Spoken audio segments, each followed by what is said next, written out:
Our crowd is in. I see no one else getting food, so let's go ahead and get started so we have more time to hear from our guests today.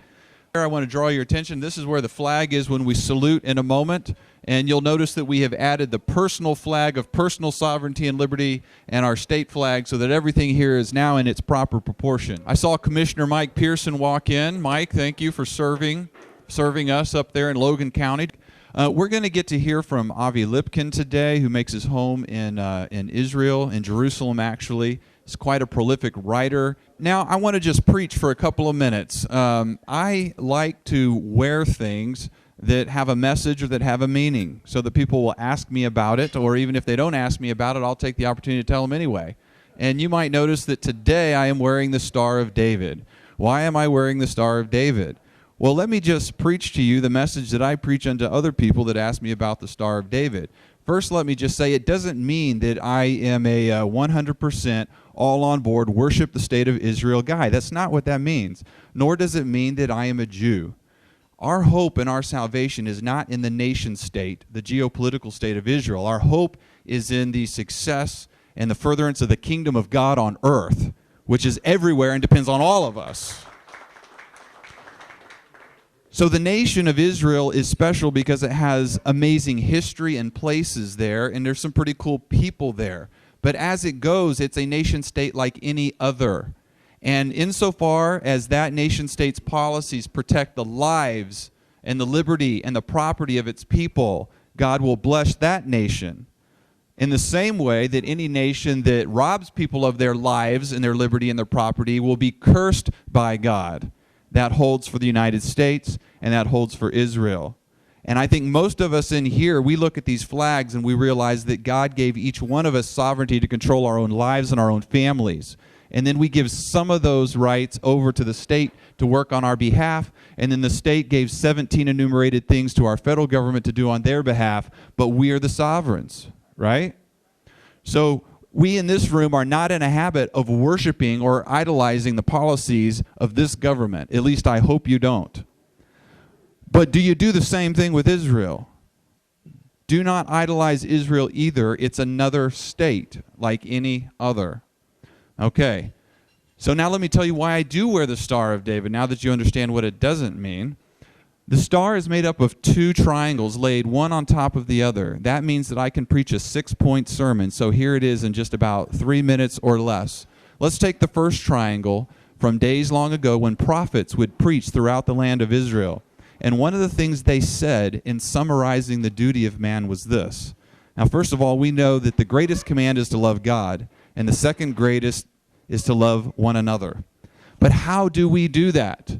The prophets said how we do that. They said, "What does God require of you, O man, but to do justice, to love mercy, and to walk humbly with your God?" So there's my first 3 points. You must do justice, also seek mercy, and the way you balance those things is to remain humble before God.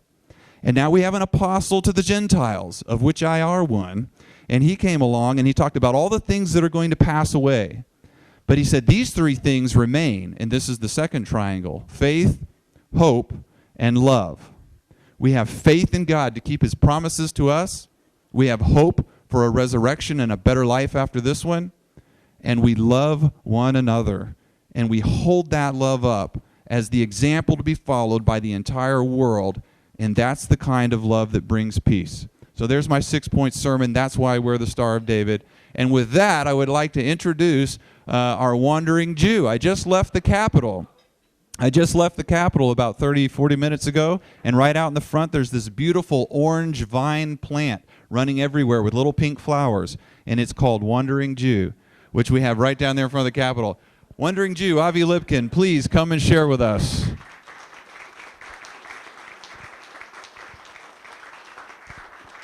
Hold it right on your chin. Okay. How many hours do I have?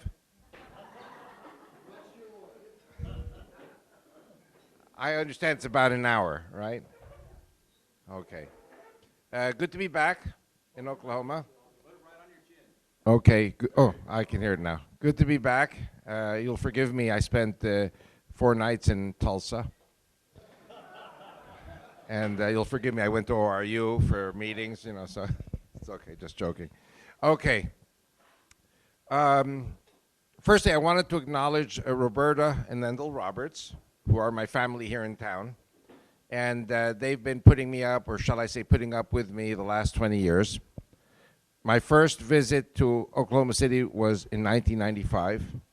And that's when I first started working, because of Roberta, with J.R. Church, Prophecy in the News, and Noah Hutchings, Southwest Radio Church. I don't know if you know these names. And my very first shows in 95 that I did with them were about the blowing up of civilian airliners all over the world, especially American civilian airliners. Because America is perceived by the Islamic world as the great Christian Satan. Now, Islam has a plan. The plan is to make the whole world Islamic. Judaism has to be destroyed. Christianity has to be destroyed. Hindus, Buddhists, blacks. Islam has to be the supreme religion, the only religion on the face of the earth. This is the plan of Islam. And there are two types of Islam. There is what we call the revolutionary, which you saw this week in Paris, what you saw with the downing of the Russian civilian airliner, the revolutionary. But I'm telling you now, the real threat to America is not the revolutionary. The real threat to America is the evolutionary. And for those of you who have heard of the term one world government marches with Islam. If you follow the New Testament, I call it the harlot riding the dragon. Islam is the dragon, the one world government is the harlot. What's a harlot? Harlot is a man, woman, or system paid for services rendered that are not of God, that are for the sake of mammon, sake of money. And everything that we are seeing now coming out of the White House, and not only this president, but presidents before, forgive me for saying it, it's all about money. It's all about economics. So I do indeed want to talk a little bit about the terrorism. I spoke about 9/11 years before it happened. And of course, I was attacked by the left. I was attacked by the so-called liberals, who are not liberal at all, but socialist totalitarians. The true liberals are the Christians in this country. My wife Rachel just retired. You know, I have a little joke, you'll forgive me. It's a little irreverent, but I think it's cute. You know, I'm coming out and saying Jesus is returning very soon. You know how I know? Because for years, everyone was asking me, say, when is your wife retiring? I said, when Jesus returns. Well, she just retired. So forgive me for that one, but I thought it was cute. Rachel was watching the Arabic news broadcasts on TV, and behind the newscaster in the Arabic language was a calendar on the wall of the two Twin Trade Towers on fire. And this was years before the destruction of the World Trade Center. They tried in 1993 with a truck bomb. Okay? The engineer of that truck bomb was Ramzi Youssef. How many people heard of Ramzi Youssef? Okay? There is a guy, Stephen Emerson, and I pray for his long life. He's been blackballed by all the media because he made a PBS documentary called Jihad in America. How many people remember Jihad in America? And he made it together with the FBI, the CIA, and the State Department. And he made it right after the first attack on the World Trade Center in February '93. Everybody attacked him. I picked up the ball because I felt what he was saying was true. And I patrolled the Mexican borders. You know, I suffer for Christ on the Mexican border in the winter, and I suffer for Christ in Vancouver and Seattle in the summer. So I'm constantly, you know, crisscrossing the Canadian border and the Mexican border. So I'm picking up things. Everything that he said was true, and yet it was suppressed by the media. Because the media, if it broadcasts something which sounds contrary to Islam, people will not advertise anymore. Because the advertising revenues come from banks and corporations and oil companies and powerful interest groups. So you're not going to get the truth from the media. You may get some daily mundane things, but you're not going to get the real underlying truth of what's happening. You know, I have to tell you one more thing, and then I want to get on to the economics. One more thing about the terrorism. A year ago, I was in Canada, in the summer. I was in Vancouver, and I spoke in a little town called Abbotsford. Has anyone heard of Abbotsford? Abbotsford is it's a small city. It's like almost the extreme eastern part of Vancouver. After that, you already go into the Rockies. And I finished speaking at 9:30, and we were driving back to Vancouver, to my host's house in Vancouver, and it was still light, because in the summer, at 10 o'clock, it's still light.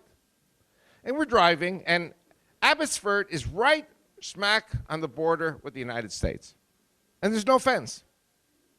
So my host says to me, do you see that house, that blue house over there?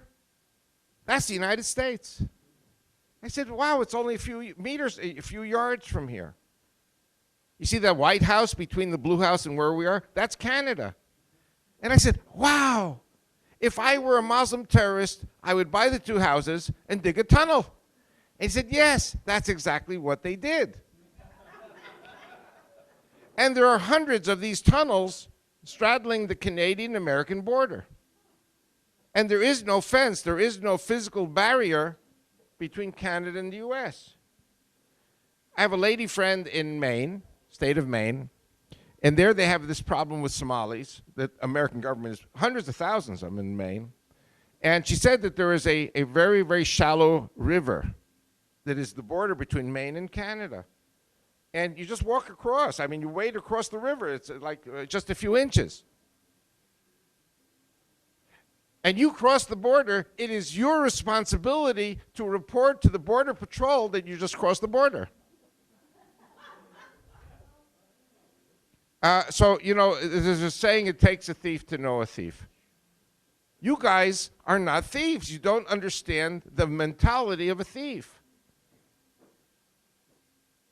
And I don't have to tell you about the tunnels under the border with Mexico. Trucks go across those tunnels. And there's a lot of money behind those tunnels. And today, Hezbollah and these various Islamic terrorist groups are working with the cartels, because the cartels only want one thing, that's money. And the Islamic terrorists have the money to work with the cartels. One last thing about the terrorism, just to give you an idea. You have the boat people going from Turkey over the islands of Greece, but there are the other ones that are not so much covered anymore, and those are the boats leaving Libya. And they're going, as soon as they leave the territorial waters of Libya, the Italian Navy picks them up. And the Italians, they're great people. They're very humane, very humanistic. Pick up the people, take them to refugee places in Italy. And you know what ISIS says? Again, it's a different mentality than our judeo-christian Western civilization mentality. So the ISIS says, these Italians are so stupid because we have 4,000 of our vanguard commandos on those boats going to Italy. And you know what? We're going to take Rome. We're going to blow up the Vatican, and we're going to behead the Pope. And I don't think the Italians understand what's happening. They're bringing these terrorists into their country. And ISIS says it very clearly. We have already sent 4,000 of our ISIS terrorists into Europe. 19 terrorists shut the United States down on 9/11. 19. Okay. I'm going to share just one little point about Israel that before I get into the economics is the most important part of the message today, but I don't know how many of you know that I am the Jewish Huckabee.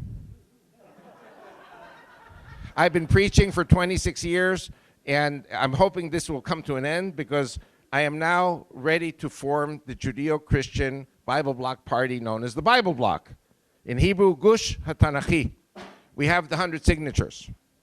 I'm here ostensibly for fundraising. I'm not asking you for fundraising, but I'm just saying that the party is ready. And why is it so important? Because the terrorists who are coming into the U.S., they have a plan. And their plan is to completely destroy the United States. I'm not talking about the evolutionary Muslims. I'm talking about the revolutionary Muslims. They say there is no hope for America. America simply, Allah's will is to destroy America. And of course, we have to kill every last Jew in America. The plan of ISIS is to kill every last Jew in America. Now, if a Jew marries a Christian, and I don't know if you know this or not, but 80% of marriages involving Jews in America are with Christians. So we have a tremendous intermarriage with Christians. We have the same God, same Bible, and Messiah is a Jew. Okay? And the Christians in America never killed a Jew. I mean, Jews and Christians are family here in this country. So the Muslim plan will be to kill the Jew and then kill the Christian spouse and then kill the children of the intermarriage. This is going to unleash a tsunami of survivors that are going to move to Israel. Israel will be the only safe place on earth for the Jewish people, and of course their Christian spouses. So my political party will be the biggest party in the Israeli government within a very short time, because today the population of Israel is 6 million Jews and 500,000 Christians. Tomorrow it's going to be 16 million people, of which 2-3 million will be Christians. This is imminent. In other words, if you believe in God, you know the Jews are going to be going home to Israel soon. You know that when the Jews go home, the Messiah shows on the Mount of Olives. And the Messiah is not showing on the Mount of Olives only for the Jehovah's Witnesses. And he's not showing only for the, Southern Baptists. You know the difference between Southern Baptists and Northern Baptists? Northern Baptists go to hell. I have to be careful not to tell that one when I'm in the northern areas there. That's a Texas joke. I get a lot of mileage with that in Texas. So anyway, I'm just saying certain very radical things are about to happen. You already see the Jews fleeing from France. The Jewish community now is shrinking in France. It is shrinking in England. The Jews are going home. And the American Jews, they can vote Obama as much as they want.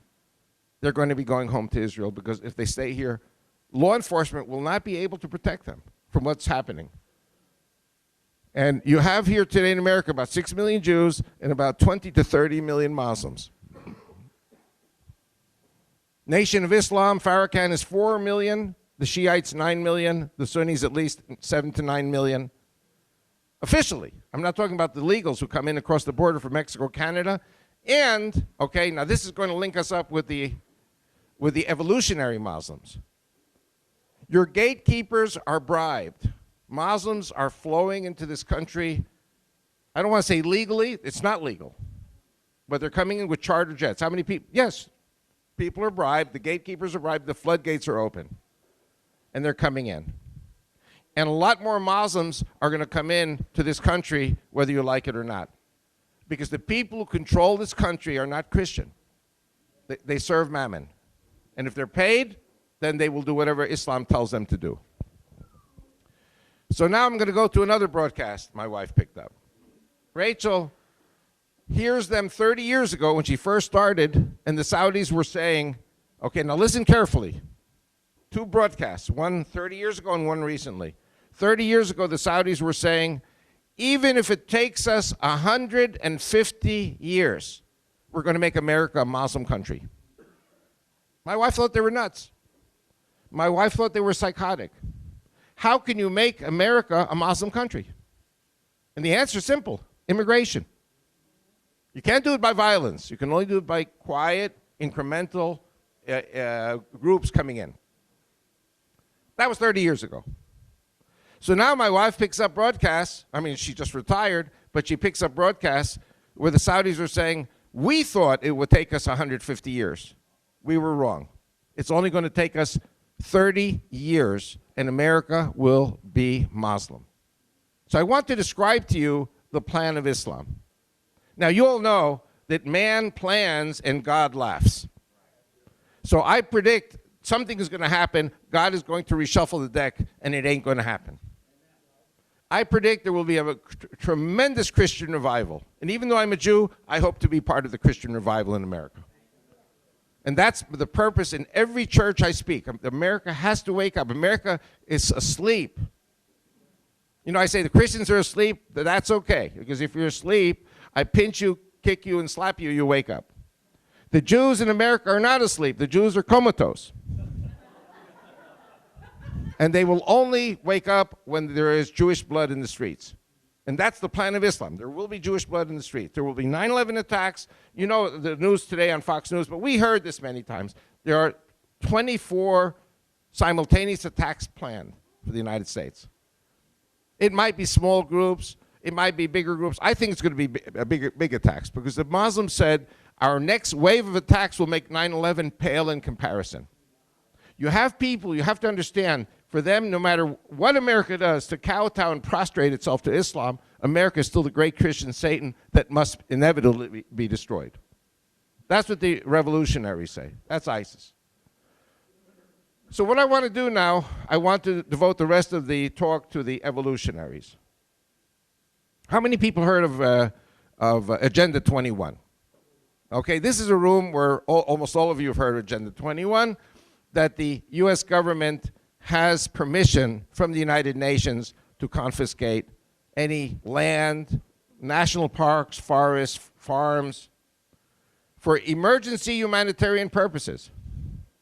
What we're seeing today is an emergency humanitarian purpose. I don't know if it'll be done by executive order, but it's going to happen. And I'm going to point to things that maybe I shouldn't say them here because it's Bible teaching, but I'll do it tonight. Because there are things in the Bible that have not yet happened, but God is saying they're going to happen. And one of them, I will just refer to briefly, Ezekiel 29. Egypt will be made a desolation. It does not say the Egyptians will die. It says Egypt will be made a desolation, and the Egyptian population will be scattered to the four corners of the earth. How many Egyptians are there? 90 million. If you have 90 million, you're going to have 50 million Egyptians in America. Okay, which leads me to the next stage. Okay, I'm going to pick on you guys. And I do this in the tea parties all the time. How many people here think the U.S. dollar is going to collapse? Raise your hand. If you think the U.S. dollar is going to collapse, how many people think the U.S. economy is going to collapse? Okay, so I say nonsense. I may be wrong. God may reshuffle the deck and there may be a problem. But as long as you are in bed with Islam, you'll be okay. In terms of money. Now, I'm going to explain this very methodically, and I'm going to try to do it in a way that everyone understands. What is the greatest motor of the development of any economy in the world? And that's housing. When you have a housing boom, construction boom, the whole economy takes off. If 50 million Muslims come here, you don't have 50 million houses just ready and waiting for them. You have to build 50 million homes. There's going to be a prosperity in this country like never before. And who's going to pay for the houses? Saudis. Because the Saudi plan is to make America a Muslim country. How do you make America a Muslim country? You bring in 50 million Muslims or 100 million Muslims. Where do you settle them? Forgive me, you know, I know Oklahoma like my hand. I know Texas like my hand. I know the Ozarks like my hand. This is some of the most beautiful territory on the planet Earth. I don't have to tell you, you leave Dallas on Highway 75 going northeast. You cross over the Red River into Oklahoma. There's nothing there. You go there for a half an hour or more. If you have a few little villages, you have fresh water. You have lakes, you have forests. The hills are not major mountains. They're easy to settle, easy to develop, beautiful communities. You can easily fit 50 million people in that quadrant of Missouri, Louisiana, Oklahoma, Texas. These are the places where I preach the most. Texas is empty. Forgive me for saying it, Oklahoma has plenty of room. Got a beautiful lake here. I mean, what's 50 million people? You look at the other countries, the poverty countries around the world, and they have such a population density, and America's really spoiled. America, you know, everybody has lots of land. And Agenda 21 is tailor-made for a major demographic shift. What's happening today, and what I believe, that President Obama did support the Muslim Brotherhood.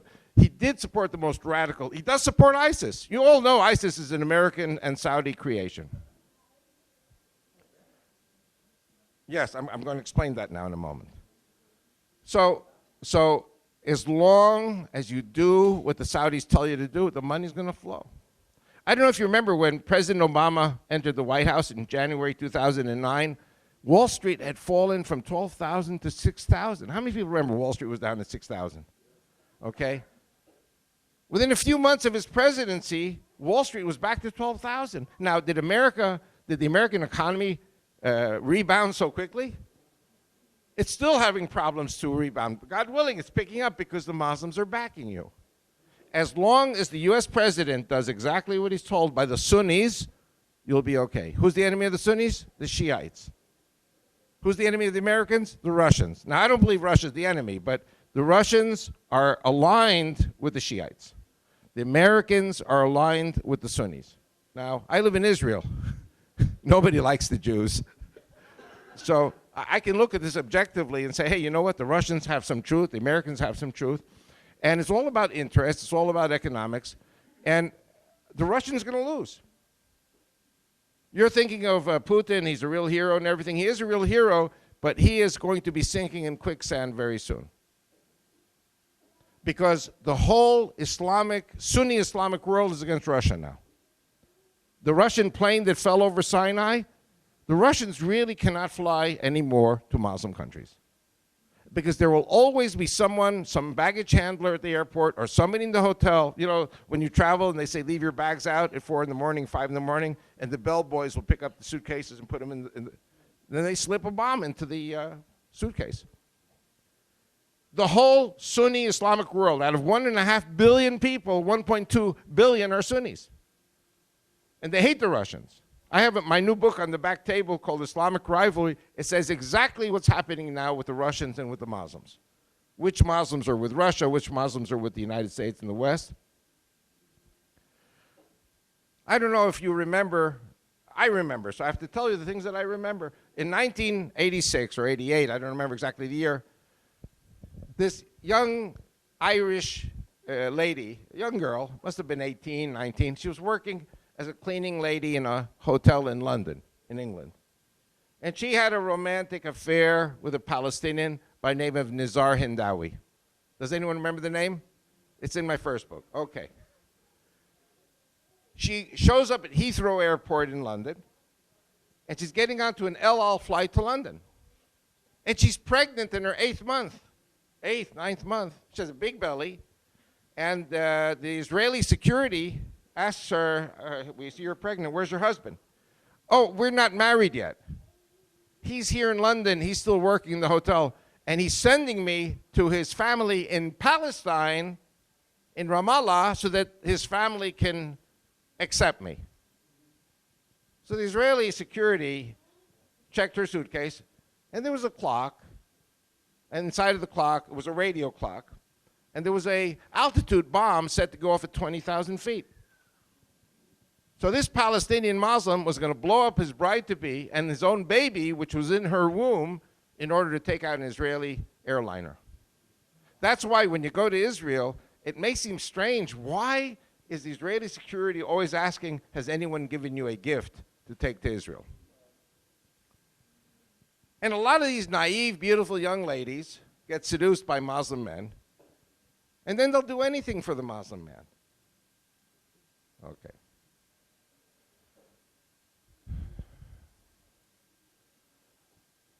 America, and it hurts me very much to say it, America suffers from, what's the sickness, not scoliosis, the bone density, was it? Osteoporosis. America suffers from an osteoporosis of industry. America's capitalists are always looking for overseas places where the labor is cheap. So you all know there was a time that all the American factories went to Mexico. And Mexico, they're great neighbors, they're Christian, and why not? But eventually Mexico became too expensive. So they went to Bangladesh, and they went to China and Indonesia and all these, third world countries, because these countries pay maybe $60 a month salary. China pays $60 a month, maybe went up to 70.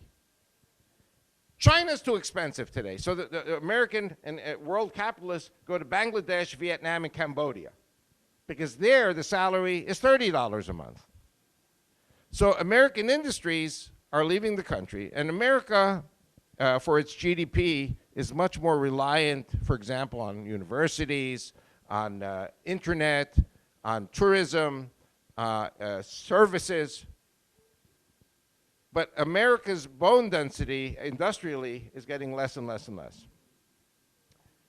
So you are becoming more and more addicted and more dependent on the cash flow coming back from the countries that sell you the oil. And one of the things that really bothers me, and I think you'll all agree with me, being from Oklahoma, that President Obama and the Saudis together are trying to bankrupt the oil industry here in America. And that's why I was shocked.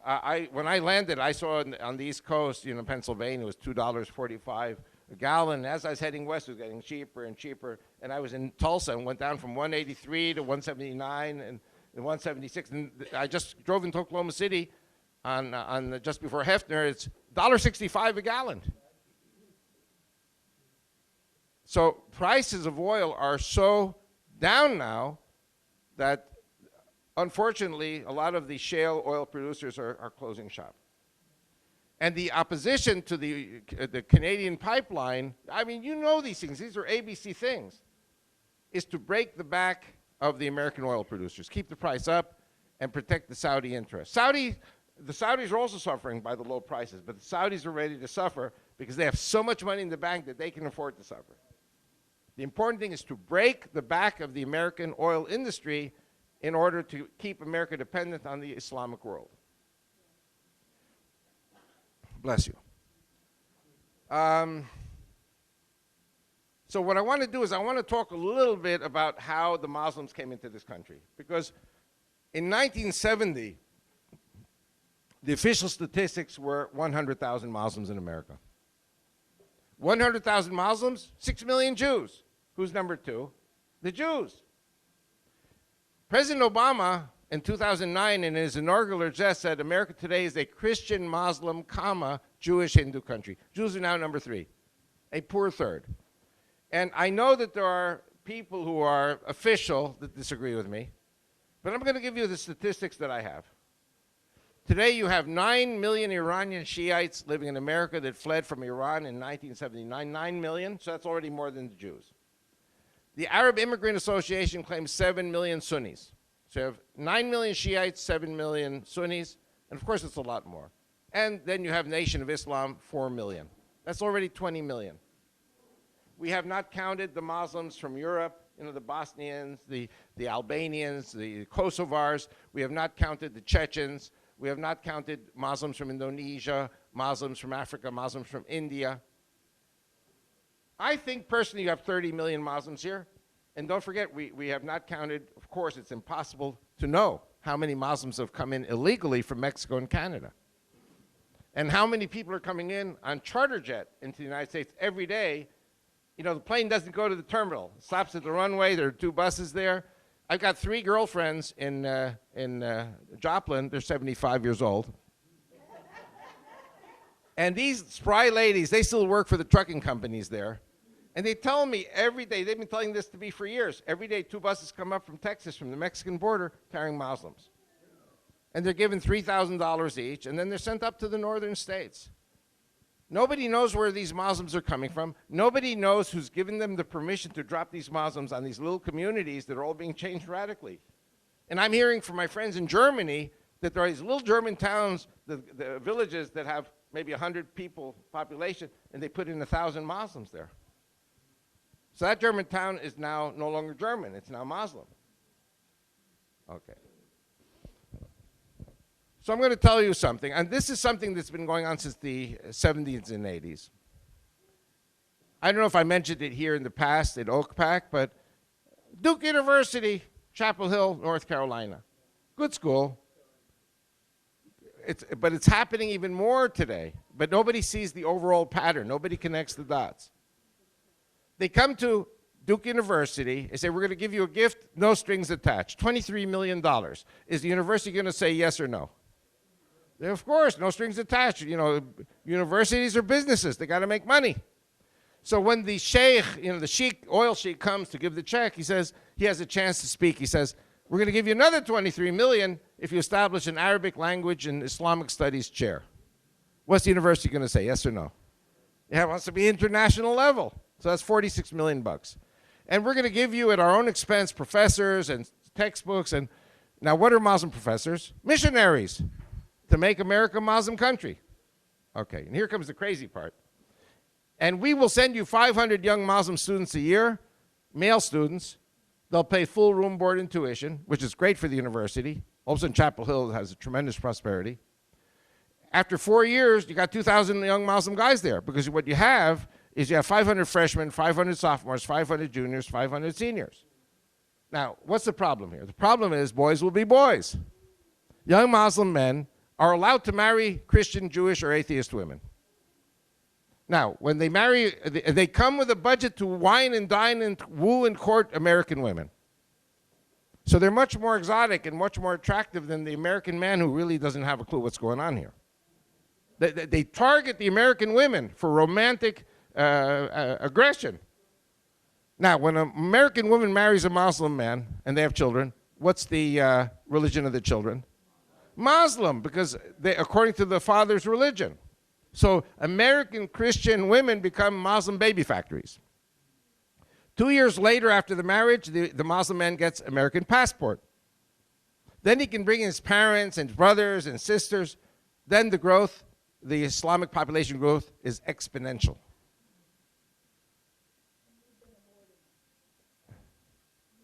When you say aborting, let me tell you, I have a friend in Switzerland, German Swiss, Baptist guy, and he cried to me, literally tears. He said, we aborted 50 million of our children in Europe, and as a gift, God gave us 50 million Muslims. It's happening here too. Okay. No, your point is well taken. So let's say that the package of Duke University cost the Islamic world $100 million. Do they have $100 million? Sure they do. Do they have money for 10 universities, $1 billion? What's $1 billion? Your debt is 19 trillion. You don't think they have 19 trillion under their mattresses? Where did the money go? It went to the oil. Okay. Do they have money for 1,000 universities? That's $100 billion. What's $100 billion? It's nothing for them, for the Arabs. So 1,000 universities times 500 students a year is how much? You have an invasion of students. They're not visas for immigrants. They're visas for students. That's another thing. So you have 500,000 coming in a year. Now, this is a ballpark figure. I may be exaggerating, probably am. But when you talk about 20, 30, 40, 50 years, you get to 10, 20, 30 million people. And they marry American women. And, I have news for you. My wife picked up a broadcast yesterday. I know this is being taped. Yesterday, that Muslim men target Christian women or Jewish women or atheist women because, it's the religion of the husband. You know what my wife picked up yesterday? The Saudis were boasting that Muslim women in America are seducing and marrying American Christian men or Jewish men on the condition that they convert to Islam. And many, many American men are seduced because the Muslim women are pretty and they're exotic, and some of them come with a lot of money. Hillary's number one advisor is Huma Abedin. How many people know who Huma Abedin is? She's from the Saudi equivalent of the Muslim Brotherhood Women's Division. So when Hillary gets up and says, we're not fighting against all Muslims, just against radical jihadists, her advisor comes from a family of radical jihadists because the Muslim Brotherhood is radical jihadists. CAIR, which I know Bob has been very active now, opposing CAIR, C-A-I-R here, this is also jihadist. They are more towards the evolutionary Islam. But the bottom line is that Christianity is passé and America must be Muslim. When America becomes Muslim, the whole world becomes Muslim. America's the kingpin. If you can make America Muslim, all the other countries fall to Islam. Except maybe Poland, Czech Republic, the Baltic states, Russia. So you can understand how I believe, I may be wrong, I believe there are 30 million Muslims, 6 million Jews, maybe with Christian spouses, 10 million people altogether. Judeo-Christian America is gone. Today, it's Christian Islamic America. And you all know, how many people know I have a 3-year jail sentence in Switzerland? I never spoke about it here. The Muslims wanted to put up minarets in Switzerland. You know, 4:30 in the morning, Allahu Akbar. The Swiss brought me in. I spoke in 23 German Christian cities. And praise God, November the 29th of 2009, they had a vote, and the Christian and Jewish people of Switzerland voted on the minarets. There are no minarets there. And I know that they want to have minarets here in America. And when they put up a minaret, all the Jews and Christians who live within 4 or 5 miles run away. They sell their houses to the Muslims and flee. It's like cancer cells that are expanding. So I got a 3-year jail sentence. I don't even know how long I can continue speaking here in the United States until one day Mr. President Obama says we are not going to tolerate any criticism of Islam or the Prophet Muhammad. Your freedom of speech is over. All the values that we have shared together for 500 years are going to go down the drain unless there's a Christian revival to put a stop to this. But the problem is, I don't think Americans are willing to tighten their belt and go through some perhaps economic upheavals in the name of Christ or in the name of God. Because the leaders in Washington are not Christian. The leaders in Washington are bribed, and for them, their God is mammon or money. It's unbelievable how you read the Bible and everything that was written 2,000 years ago is so applicable today. Nothing has changed. Okay. What I want to do, because I know that time is running out, I want to talk a little bit about Russia. And, you know, I want you to know I'm not pro-Russian. But I am very concerned. What am I concerned about? When Putin, okay, now, you know, Putin, KGB agent, and his father was an atheist and a communist, but Putin's mom was a devout Christian. And she bought him a gold cross, which he wears on a chain all the time. And when Putin gets up and says, what made Russia great is its Christianity, that concerns me. I praise him, even if it's a show. Because in the United States, Homeland Security says if you're a Christian, you're a terrorist. How many people know that? Christianity is not cool anymore in this country, in the eyes of the establishment. The people who serve Mammon and therefore serve Islam. And if you believe in the Bible, Jew or Christian, you're mentally unstable. How many people know that? Homeland Security says that Jews and Christians who believe in the Bible are mentally unstable. Okay. So I wanted to share 1 or 2 points, and I'll conclude this. I mean, I could take questions and answers. I could stay here. When do I have to be at church? 6 o'clock? I got plenty of time.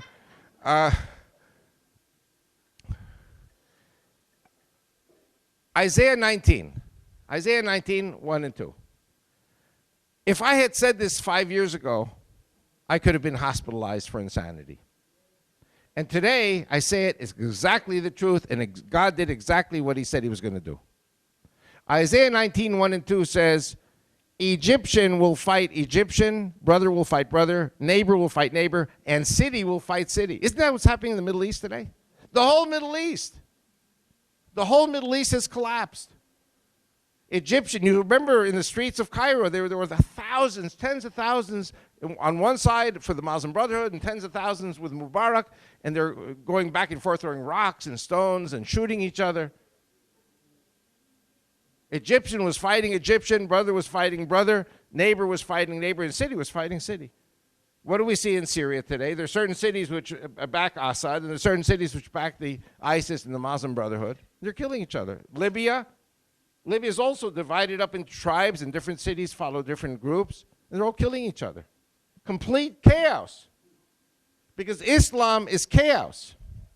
Islam, like cancer, can only survive in a healthy body. But then it makes the body sick, and then the body dies. And then the cancer dies. Because Islam cannot survive in an Islamic country unless they have lots of money from oil. Okay.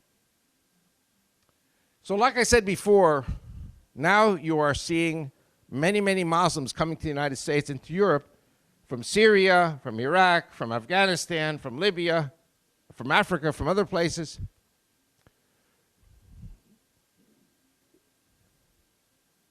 I'm going to share things now which you've never heard before, but mark my words, I follow this very closely. You heard about the soccer match in Turkey yesterday? They had a moment of silence for the people who were massacred in Paris, and they were booing. And they were yelling, Allahu Akbar, Allahu Akbar, the Turkish people. Because Turkey, which was once secular, has returned to the embrace of the devil, the embrace of Islam. Erdogan, the prime minister, or president, because he was this, he was that, of the leader of Turkey, was threatening many times to send his army into Syria to fight Assad. What did the Iranians say? The Iranians said, the Iranians are Shiites and Turkey are Sunni. And they said, if you do that, we're gonna meddle in the internal affairs of Turkey.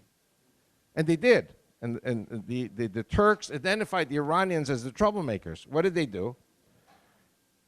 Turkey today is 70 million people. 31% are Shiite Alawites, like Syria. 31%. 25% are Kurds, who are Sunnis. Which means that the Turkish Turks are 44%. They're a minority in their own country. Turkey is the next country, or not the next. At some stage, Turkey's going to collapse, and the Turks are going to turn against each other. This is Allah. This is Satan. This is Islam. Now, Iran. Iran is 50% Shiite Persian, but then they have minorities too, which are 50%. I predict very soon, okay, now I'm going to say something which may sound crazy. Why did Obama surrender to the Iranians, give them everything they wanted? He wanted to give them everything. He's not because he's pro-Iranian. He wants to give them enough rope to hang themselves. He wants to give them more and more money and more possibilities. The $150 billion to Iran, it's a good thing, because then the Iranians keep sending more and more of their soldiers to die in Syria fighting the Sunnis.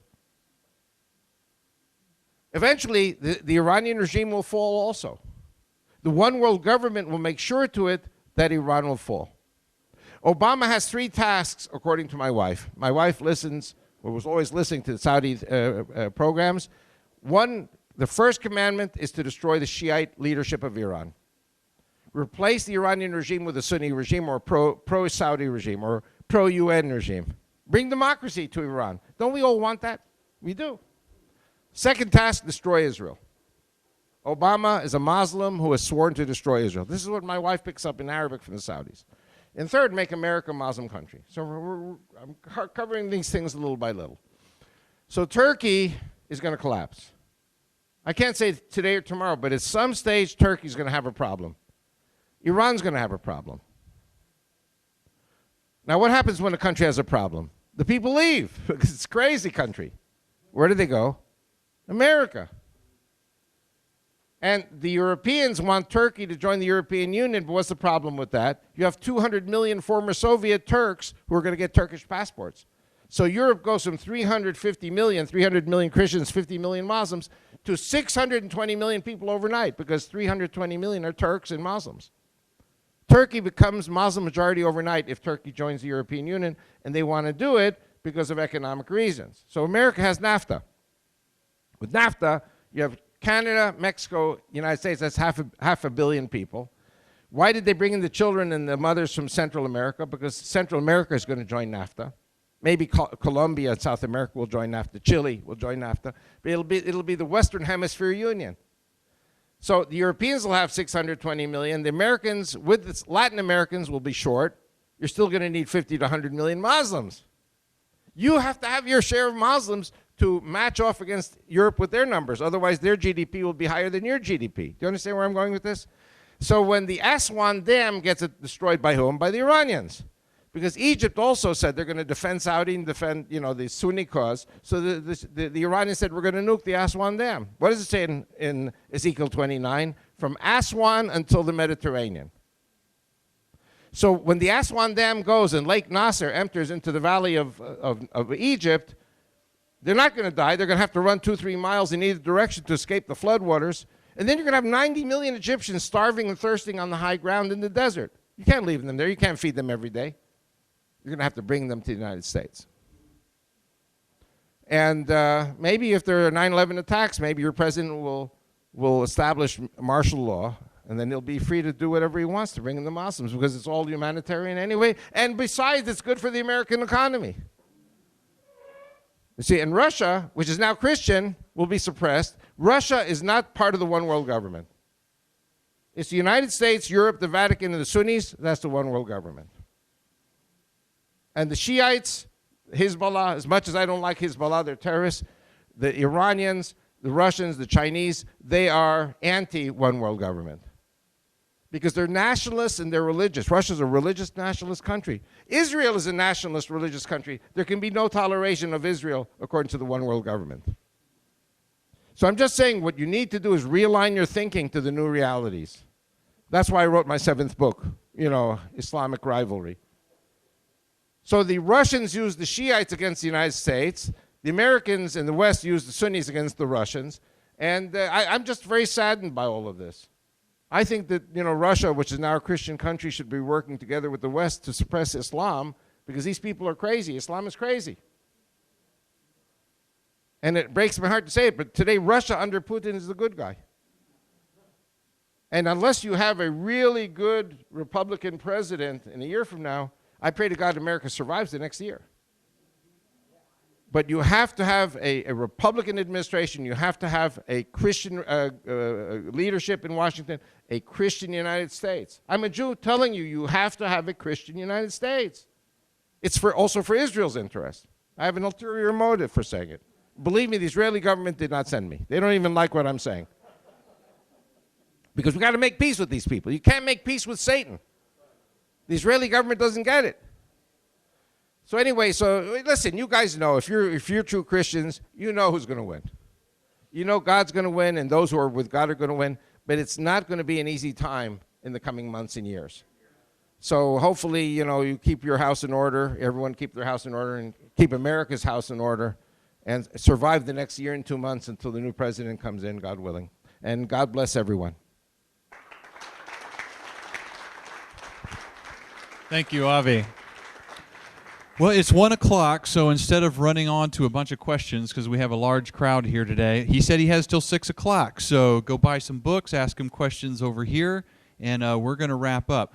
The last thing you said about Christian leadership being so important, he said a lot today. Maybe some of it you disagree with or you question or whatever, but there was a lot there. Some of it challenges paradigms we've had before, so we'll do some reading and some research. But that thing about Christian leadership is critical, and we have very little representation in Washington. There's more money there, and they represent so many heads that they cannot hear our voice anymore. And so I would say that we in this room need to apply what you've said about good leadership to this right here, where there's only a little over 3.5 million of us, and they hear our voices. Mary Fallon needs to hear our voices. We do not have immigration right now. We have importation. They're stealing money from us, and they're importing people who are dangerous to us. And she cowers and says, well, I don't have the authority to say no. She says that the Supreme Court can do whatever they want, and the federal government can do whatever they want, and she just goes along with what everybody says who's above her. She will never stick her neck out and try and do what's right. Let's all call her this week and ask her to try and protect Oklahoma citizens. And the elections next year in Oklahoma, I'm telling you, are important. We've got to get a legislator and a governor who are going to stand up to our own Supreme Court and to the feds and protect our people. We'll end on that. God bless you all, and we'll see you next week. We will meet next week, the day before Thanksgiving. Thank you. Thank you very much.